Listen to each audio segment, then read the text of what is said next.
Writing has changed my life, and I believe it can change your life too, probably more easily than you think. So in this video, let me explain to you a very basic starting point for how to change your life through writing if you currently don't have a writing practice, and give you an idea of what a more advanced introspective writing practice could look like. Writing is an incredible tool for self-discovery and self-development, and it can be used for many, many things. The one aspect I want to zoom in on for the writing exercises I'm going to walk you through here is peace of mind. It is using writing as a tool to unwind inner tension and kind of calm down a noisy mind, come to a place of greater peace and equanimity. For me, that is one of the huge benefits, but not the only one, that I've derived from introspective writing. So where to start? The very basics. If you do not have a writing practice, if you've never experimented with writing as a tool for self-development, this is how I recommend you start. Get into the habit of writing once a day. I recommend in the evening, last thing before you go to bed. Get pen and paper, so you don't want to be staring at a screen, right? That's going to be bad for your sleep anyway. So it's much better to have like low lighting and just pen and paper and start writing.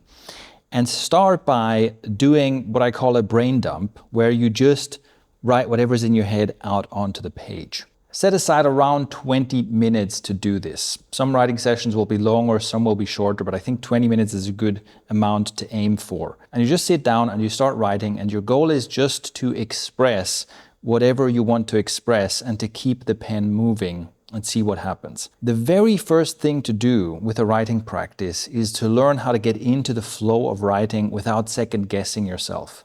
So that you're not going, oh, should I write this? Is it okay to write this? Am I writing this correctly? Is my handwriting neat? None of that stuff matters. You want to get into a flow of expressing yourself onto the page. Maybe this comes easy to you. Maybe you need a little practice. That's why I'm saying, do this more than once. Like, do this for at least 5 days every evening to see how it develops as you do more repetitions. Here are some useful prompts that you can use as a starting point for your evening writing sessions. What is alive for me right now? What is on my mind right now? What wants to be expressed? What am I worried about? What am I afraid of? What thoughts have been bouncing around in my head for too long? The invitation here is to start writing, and you write about stuff that feels alive, stuff that feels emotionally charged, and you just practice expressing yourself honestly and in flow onto the page. Initially, this isn't about trying to solve problems. It's really just about expression. And if nothing else, you'll probably sleep better when you do this. If you just write down all the stuff that's bouncing around in your mind, all the stuff you're worried about, until you feel like, that's it, I've emptied myself out onto the page, and then you go to bed, you'll probably fall asleep much more easily. And if that's the only thing that a 20-minute evening writing session does for you, that's already amazing, considering how incredibly important sleep is and how deeply it affects basically every aspect of your life and your performance. However, when you do this, you're almost certainly going to see other benefits as well. You will find that you come to great moments of clarity, that it takes a load off of you. You're just like, stuff that you've been worried about for so long, you write about it, it suddenly isn't so scary anymore, or suddenly you come to like a conclusion, oh, here's what I should do about this. Or sometimes you realize, I'm worrying about something that I can just stop worrying about and it's fine. You come to these kinds of moments, these aha moments, just through this practice of writing. And this is why I say, if you've never done this before, try this out for at least 5 days with these prompts, with this focus, and it will already do a world of good for you. This kind of writing is what I would call journaling, and this alone can already change your life. However, I would say that this is like 5% of the power level of what you can accomplish through writing. And this is where the practice I call introspective writing is different from just journaling. So let's have a look at what a more advanced introspective writing session could look like. As a starting point, think of a source of conflict or tension or stress in your life that has to do with other people. Ideally with other people that you're not too close to, or maybe like a general group of other people. If you're like, okay, my coworkers don't respect my time or don't value my work enough, that kind of conflict is good. The reason I say this is simply because the intensity level and the difficulty level of doing an exercise like this increases the closer and more intimate your relationship with that other person is. So if you have a source of stress or tension with one of your parents or your spouse, then yes, of course, there's a lot of potential for growth there. It's absolutely something to work through in writing, but it is so charged that if you don't practice, if you don't kind of build the fundamentals, it can be quite difficult to actually break through kind of all the emotional noise and get to the kind of insights we're looking for. So that's why I'm saying a source of conflict or stress with someone else or other people, but not your closest relationships, is a good place to start. I'll give you an example from my own life. I have experienced a lot of rejection from other people. Especially when I was younger, this was a constant theme for me. I always felt like I was excluded. Other people rejected me. I felt like people basically don't like me, don't want to be my friend, don't want to date me. I felt rejected in this way. So that would be the conflict. Other people are rejecting me. You write about that, and the first thing is what I talked about before, just express what comes up. Talk about what is this thing that keeps happening? What is this source of stress and tension and dissatisfaction in your life? Write about what happens, write about how do you feel about it, and make sure that you really express whatever wants to be expressed. That is step one. Step two, describe what you wish those other people or that other person did for you. Describe what they ought to do. So in my case of feeling rejected all the time, it could be things like, well, people should be friendlier and more approachable. They should make more of an effort to include me, even if I'm a bit shy and introverted.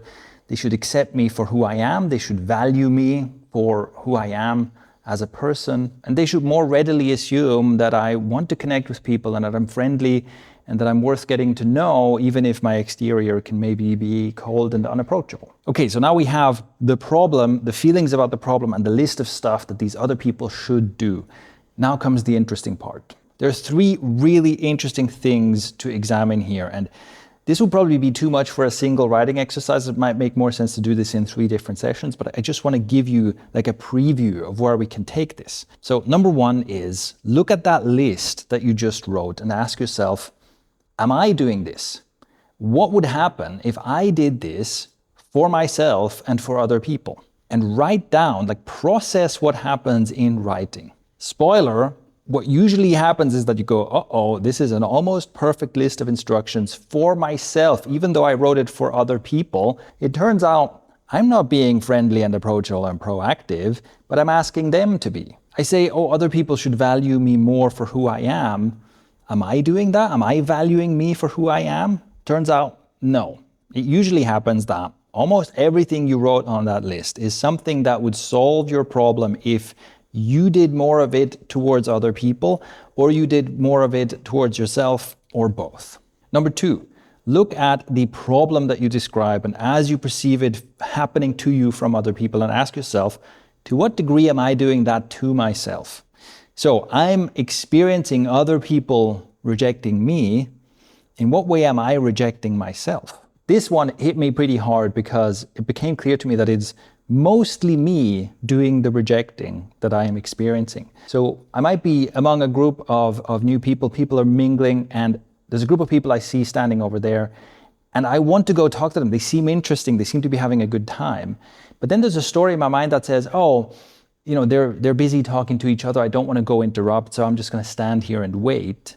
What am I doing here? I am rejecting my desire to go talk to them. They're not rejecting me. I'm doing the rejecting before they ever get the chance.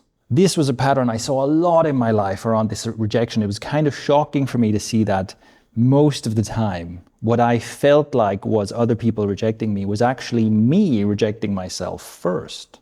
Then number three, again, look at that problem as you describe it as other people doing it to you, and ask yourself, in what ways am I doing this to other people? Here, the examples with rejection are also numerous in my life, where first of all, anytime I'm preemptively rejecting someone and I end up not only like not talking to them, but maybe even avoiding them, I'm essentially rejecting them as well, because I so strongly assume that they don't want to have anything to do with me. And also because I have such a fear of being rejected and such an assumption that people will reject me, I tend to overinterpret anything as a signal of disinterest, which can lead to someone maybe trying to connect with me, reach out to me in some way, but I'm overinterpreting any kind of negative signal as, oh, they don't want to have anything to do with me, and I end up being the one actually rejecting them.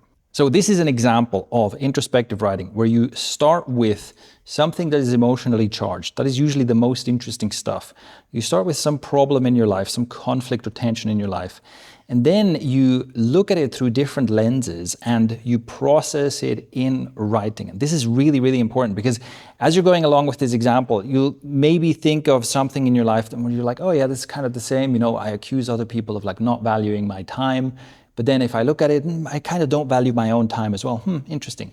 But if you actually do it in writing and you take the time to write it out, express the emotions, express the story you tell yourself in your head, and then actually flip it around and look at how am I doing this to myself? How am I doing this to other people? And process in writing what goes through your mind and what you're experiencing. It will have a much deeper impact. And even just bringing this much awareness to a pattern in your life can sometimes be enough to nudge that pattern and kind of start derailing and start changing that aspect of how you experience life. I recently released an introspective writing course that walks you through a series of exercises like this that are designed to essentially step-by-step peel back the layers of inner resistance and tension and open you up to getting more and more out of exercises like this. Now, of course, I made this course. I want you to buy it. I think it'll change your life. But I also, even more so, want to encourage you to do the writing practice. So please do the writing practice that I described here to give yourself an experience of how powerful this can be, especially if you've never done any kind of writing before. Also, I'll leave a link below to my introspective writing crash course where you can learn more of this stuff completely for free in my community. This is a bit outdated. I'll probably update it fairly soon, but still, it's better than nothing. You can check that out. I really want you to dive in and experience introspective writing and writing as a personal development tool first and foremost, and then hopefully you find it so useful that you want to buy my course. But why make a course in the first place? This is where, again, there's a difference between journaling and introspective writing, because introspective writing is a systematic approach. And the way I've laid it out is that you first go through a series of exercises that help you learn this honest self-expression onto the page.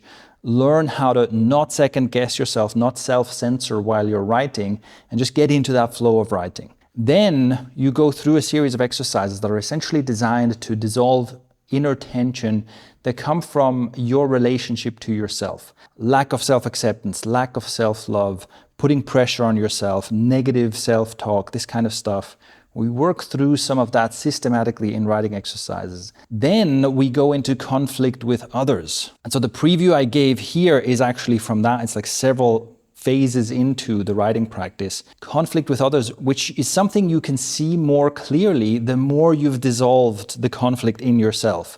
The more you've dissolved that inner tension in your relationship with yourself, the more clearly you can see and the less caught in the emotional noise you will be when you work through conflict with others.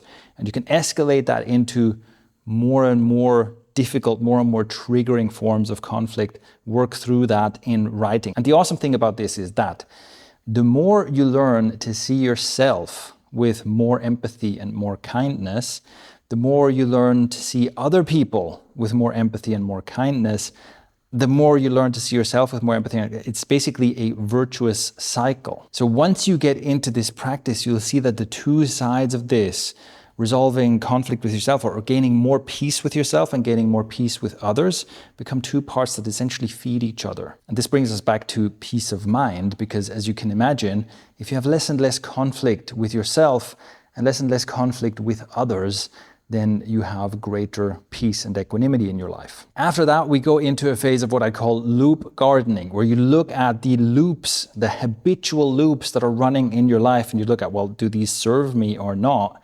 And you deploy very specific tools to kind of deconstruct that and untangle the loops that don't serve you. And after that, we go into what I call the playground, which is just a whole bunch of different writing exercises for all kinds of different purposes, which includes things like, making better decisions through writing, figuring out what to do with your life and your time, and what your life purpose is and that kind of stuff. All of that is much easier to do when you've done the groundwork. So this is why I created a course. I think that there is a structured approach to do this that essentially unlocks deeper and deeper layers and lets you experience greater and greater benefits from a writing practice. And the best way to do it is in this order. There's a series of exercises in the Introspective Writing course that I call a thinly sliced life, which is about how to see yourself almost from an external perspective and how to gain a deep and lasting sense of empathy and compassion, first for yourself and then also for other people.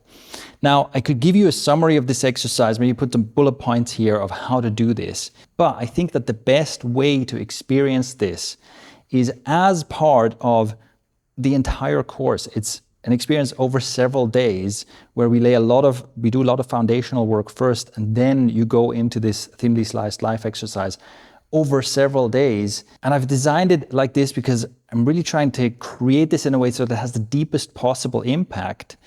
And just, a YouTube video explaining a writing exercise that people are going to watch at 1.5x speed and they go, yeah, it's interesting, and then go watch the next thing. It just won't have that impact. And that's not how I'm presenting that specific exercise. All right, so that is my answer to the question, how is introspective writing different from just journaling, and how will it change your life? Like I said before, I highly encourage you to try these writing exercises that I've laid out here. I'll put links below. I'll make a community post where I just put the instructions for these writing exercises as a reference, so you can check that out. And I'll link to the Introspective Writing crash course, which you can look up for free. And I'll link to the sales page where you can buy the full Introspective Writing course, if that sounds interesting to you. If you have any other questions about this, please don't hesitate to leave a comment right here. And also try this out. You can do the basic writing exercise for a couple of days and let me know what happens for you. Let me know how it makes you feel. You can try out the more advanced exercise we looked at. Try it out, see what comes up. I would love to hear your stories of aha moments and insights that you get from trying this out. So go ahead, try it out and leave a comment below. That's all for now. Thank you for watching, and I'll see you in the next one.